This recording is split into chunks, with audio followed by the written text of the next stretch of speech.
Hello, what's up everyone? Welcome back. Let's make some Jamaican style cocoa bread. Let's get started. So here I have some coconut milk, some flour, some butter. I have salt and baking powder and some sugar and my yeast. Now I'm just going to go ahead and proof my yeast. So to my coconut milk, I'm going to go ahead and add some sugar. And the yeast, I'm going to give it a good mix, set it aside to poof for about 5 to 10 minutes or until it gets nice and foamy. Feel free to use any milk of choice, but I'm using coconut milk here today. Now that my yeast is ready, so to my flour I add my salt and baking powder, and the baking powder is my way of making that's my little secret in making homemade breads. It tends to make it last a little bit longer.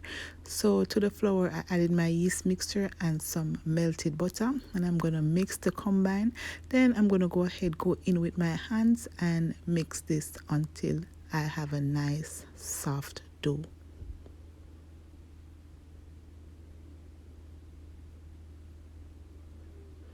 And here you don't want the dough to be too dry. The softer the dough, the softer your end product will be. So if it gets a little bit sticky and unmanageable, just grease your hand with some oil or dust flour lightly, and then knead until everything is smooth. Now the longer you knead it, the more the gluten will develop, so it will be less sticky. So I kneaded this for about 5 to 10 minutes. Now I'm going to place this in my bowl to proof and double inside for about 45 minutes to an hour. It depending on the temperature of your house, it might rise before, or it might take less time or more time. Now here I'm covering with some plastic wrap, and I'm going to set this aside to proof in a warm area. Now after 45 minutes, my dough is nicely risen, and I'm going to go ahead and shape my cocoa bread. So I turned out the dough onto my work mat, and I'm going to deflate and release the gas from the dough. Then I'm going to cut this out into my desired shape. So I'm rolling with a rolling pin. You could roll to your desired thickness that you like.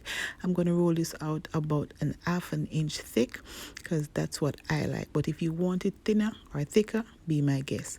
So I'm going to use my pot cover here to cut these out. If you have a bigger cookie cutter or something else that you can use to cut out some perfect rounds, go ahead. My pot cover is my trusty tool at this point in time.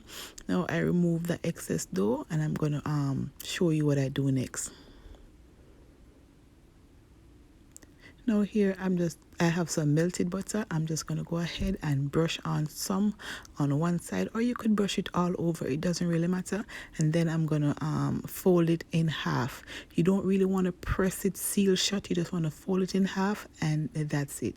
Now I'm going to place this on my baking pan lined with parchment paper, and I'm going to continue on with the rest until everything is nicely formed and ready to proof for the second time.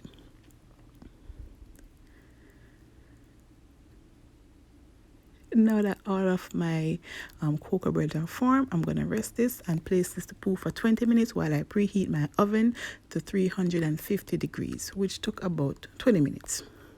Now I bake these in the 350 degrees for 18 to 20 minutes. You want to watch these because these bread are thin, so they bake up real quick. And depending on the temperature of your oven, you want to keep an eye on this.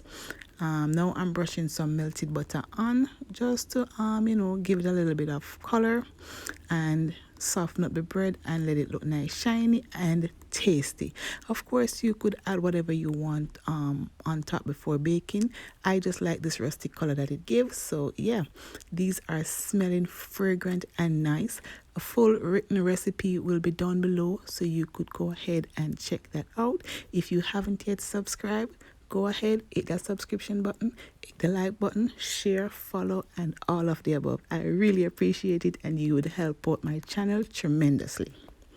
Now these are my cocoa bread, nicely done, soft, tender, and delish. Now typically these are served with patty, and I have a video on how I make the patty. I will link that down below. These were so soft, and you could just have this just as is with your nice cup of tea. You could add some jam, some peanut butter, whatever you want to have it with. It is delicious either way.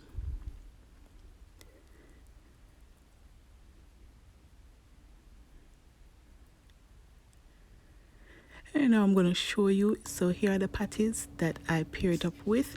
As I mentioned before, I will link that down below so you could check it out. And yeah, that's it. Thank you for watching, and I'll see you in my next one. Bye bye.